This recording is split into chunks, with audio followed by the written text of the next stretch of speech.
Morning, Silas. This is Sunday morning. I think I might start doing this new thing on Sunday. I'm going to get the newspaper or some kind of if I live somewhere where there is a newspaper, I'll try to get the newspaper and read the headlines and kind of just maybe read some articles, kind of to give my thoughts on what's going on in the place that I'm at.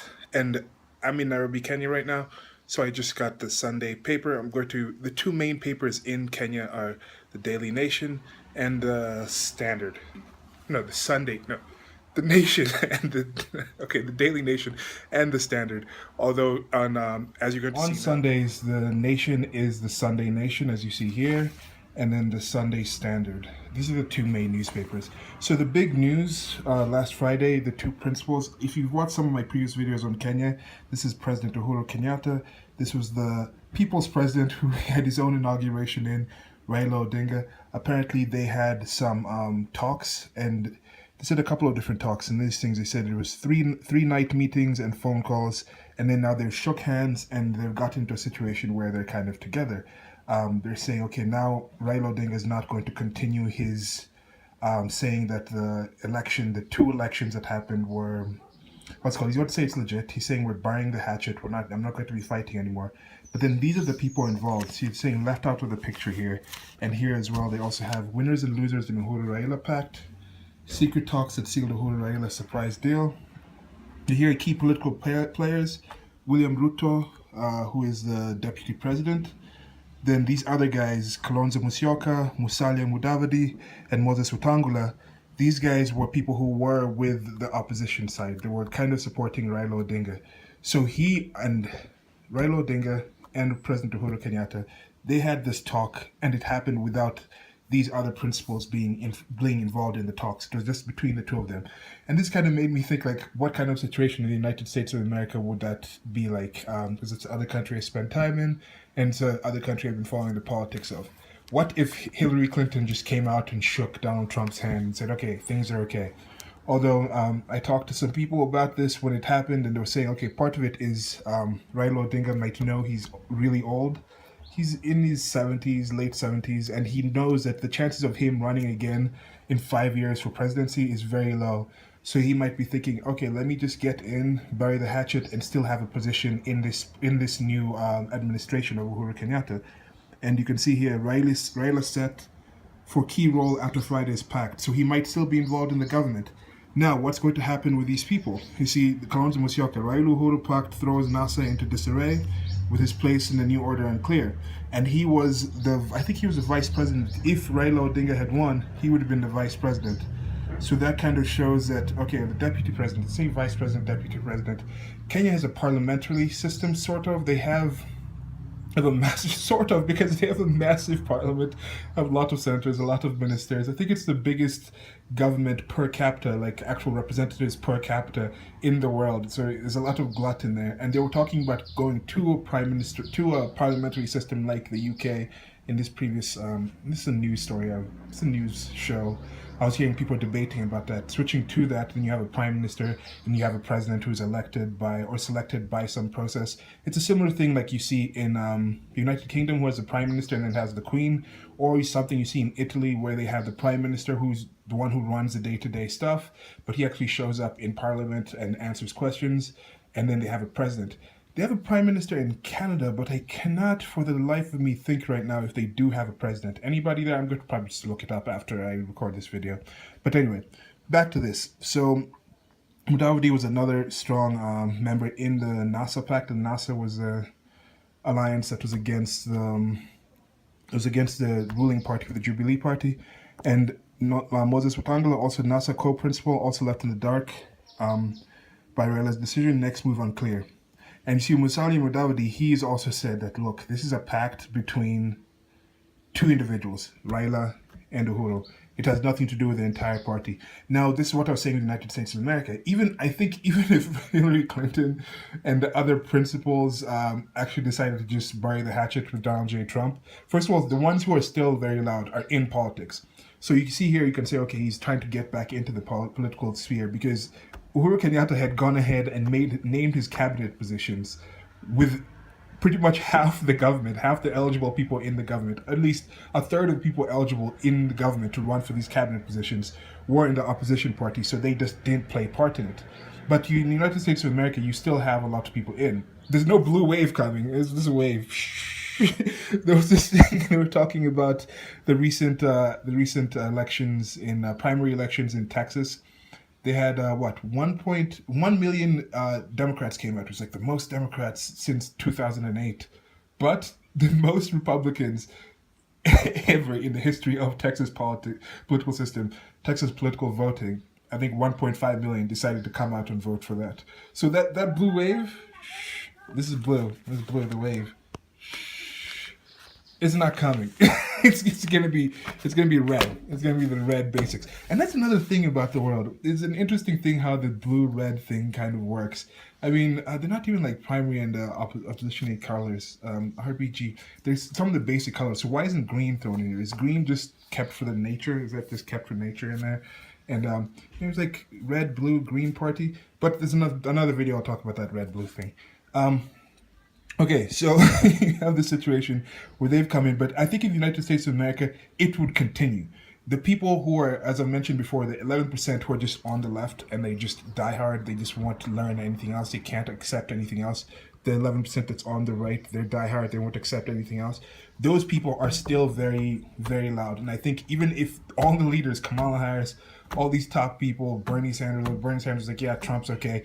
I think even if the media started saying Trump was okay, you'd still have some very loud people coming up there, and the media is just left wing. It's on the left. It's on the blue. It's on the blue team. But yeah, you have that here, and I thought this was kind of an interesting thing to just kind of update you guys with what's happening here in Kenya. Like I said, somebody gave me a really good idea that okay, he might just be trying to get into politics and get some position, and you can see he's having a key position. Another thing could be Rex Tillerson here. This is the Secretary of State of the United States of America. He's scheduled to come and have a visit. There could be some issues with this. See what it means for Kenya. Economy, a winner after after taking a beating after a long ruinous electioneering period. And that's just that whole fatigue. This happens. A lot of people here were also saying they were tired of their election. They were tired of all this. That's a similar thing you hear in the United States of America. I think this is something that you see. People are people. Politics are politics. Same kind of things happening in different places for the same reasons. You see here, so there's another issue I'd like to speak on here because they mentioned it here. Kenya now caught up in China-U.S. war for supremacy. And I'll try to leave a link below to this article that I saw by some think tank in the United States of America, which was, I think, the Heritage Foundation or something like that. The link will be below, talking about the influence that China is having in Kenya and Africa, how they're investing in Africa and they want to be apparently the only sovereign state. And China is doing some suspect things. I mean, it's a very, I've said this for a while, that Asians in general, Asia, the continent of Asia, the Indian subcontinent, I mean southwestern Asia to a lesser extent, but mostly southeastern, the Orient in general, still remains to be something very invisible to the world, to the Western world. And I do consider Africa part of the Western world, and maybe that's due to the fact that it's had a lot of, the colonization process, and they're kind of brought into the scope somewhat. But a lot of things that happen in Asia are really invisible to a lot of people in the West politically and the things that they're doing. But now in Africa, I think people are claiming, and there may be some actual, you can read the article and check it out, there may be some actual saliencies, there might be some actual evidence to back this up, that Africa is now kind of, as they say here, caught between the US and China's war for supremacy. It's a pivoting point, and in that article they were talking about how China is trying to get some military bases in in Namibia, which is closer to New York City than Pearl Harbor was to Japan or something like that. I think that was it. But yeah, so it's just talking about how they're kind of spreading around. They're trying to flex their muscles. China is the oldest, I think it is the oldest ongoing civilization. I mean, these guys can wait. If we talk about people on the blue side and the left, I know people liberally say, oh, the liberals took a long time, the leftists took a long time to enter the institutions of information, the schools. They entered Hollywood, they entered the news, and then they slowly started getting out their message of collectivism, of communism, of Marxism, these kind of things out in there. And they played the long game, whereas the right was like, "Oh, these people are gone. We have the facts." The red decided like, "We have facts. We're grounded in this. We're doing the day-to-day stuff." And all of a sudden, like, "Wow, these guys have been doing a lot." China, the red, has been doing a lot. I don't know who the blue here would be, but China has been doing a lot. They have that long history that can, like, yeah, we were amazing way back when, but hey, we can still be amazing in the future. We still have this not ponderous, but this, I think this mindset where it's like we're focused on this and we'll go by, and that's part of why people northeastern, southeastern Chinese, Asian people have that kind of mentality where I think where they can just focus on something and go further and further, a lot more than I think other cultures. And you see that in some of the fields that they excel in, some of the behaviors that they have. They have long histories, and I think that's going to be an interesting thing to see how the world goes forward with that.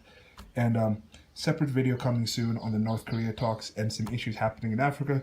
That's issues happening in South Africa. Don't want to go and not mention that at all in this video. But this is just something to kind of test out this new thing I might do. Just talking about this. Okay, the best and worst ministries. This is talking about the actual government ministries, ranking which ones are good and which ones are bad. Teachers who foretold top students. Education is still a big thing here in Kenya. Disease robbing thousands of eyesights with glaucoma. I remember glaucoma was one of the things in the past when people used to talking about the marijuana. I remember when I was in high school and things like that. They were like, "Oh, in the United States of America, I have glaucoma, so I can get a medical marijuana card." So this is one thing I'm wondering. Maybe in a place like Kenya, it's kind of decriminalized marijuana here. I don't know if there's any official laws against it. Could check with that, but I think this would be an interesting thing to see if medical marijuana actually does have something to do with this, and if that can be brought in to kind of help the situation.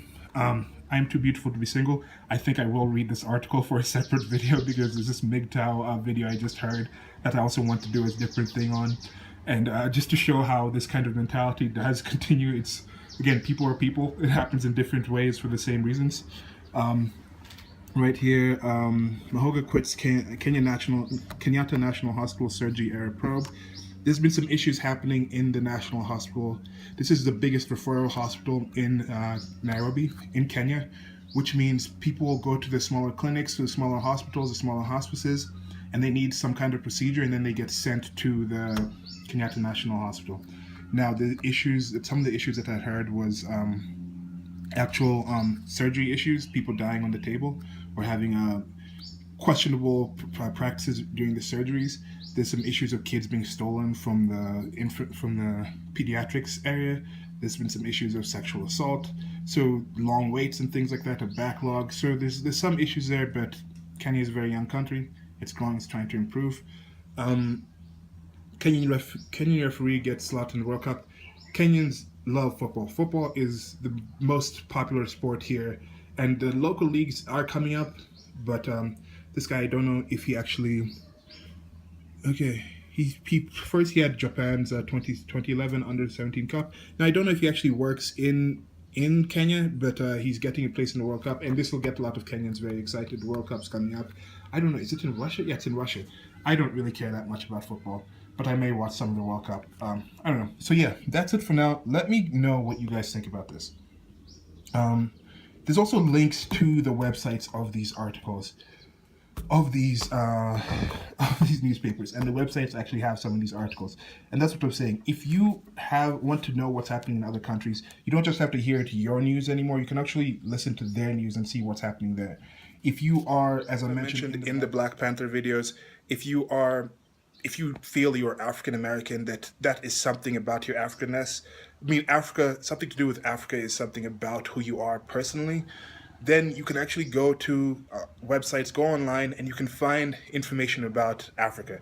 You can find African countries talking about African issues, things that might affect you, and see, does that have something to do with me? Does that have something that interests you with what you're doing in your life? Now, if you just...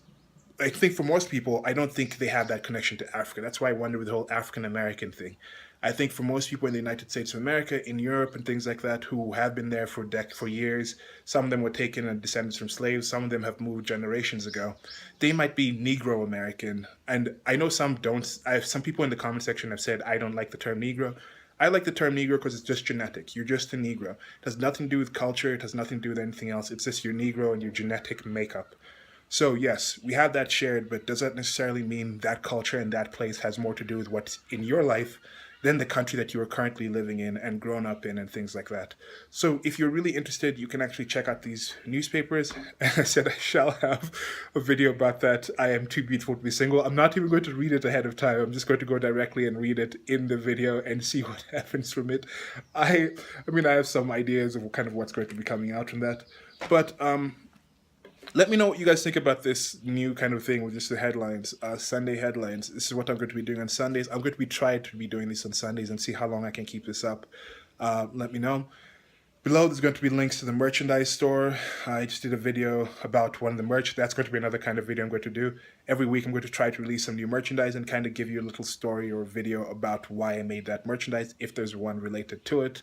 And the last one was Offense is No Defense. And yeah, this is what's happening in Kenya. Another thing, as I was mentioned before, I don't think I finished it, was Rex Tillerson's coming in, and they were thinking, okay, they're trying to bury the hatchet before they come here. There's international pressure. But yeah, there's international pressure anywhere. We are a globalized world. We can have sovereignty in nation-wise, but still, if your nation is not doing things in a certain way, other countries may not want to work with you, and that does have pressure. So even if it's not Russian hacking and things like that, even if it's just another country saying, looking over like, no, we don't want none of that. We don't want any trades with you. We don't want these things. We prefer these things. People are interested. People are trying to impress each other. People are trying to get in trade deals with each other. It's hard to be completely isolationist in this day and time, and it's going to be harder and harder in the future. And yeah, so this, to me, I think it's a positive thing. I'm waiting to see what happens from it. The violence wasn't as bad, anywhere close to as bad as it was after the 2017 election. I mean, 2007 elections. But things have been a bit heated. There have been some deaths. So now we're going to see what's going to happen with the people that died, with the people that lost careers off of this, the politicians that put themselves out. Were they really supporting Raila Odinga that much? Are people going to turn on him? What's his position going to be? So it's kind of an interesting thing to see. I've been watching the ongoing resistance to Donald J. Trump in the United States of America and kind of contrasting it with some of the resistance to President Uhuru Kenyatta here, seeing some similar motifs, seeing some similar things. But then here it seems to be ending sooner, at least on the political level, than it has in the United States of America. But again, this was because I think part of the people on the opposition were completely out of the government. Yet in the United States of America, the opposition is still in there, despite that wave. It's not coming. Bye-bye.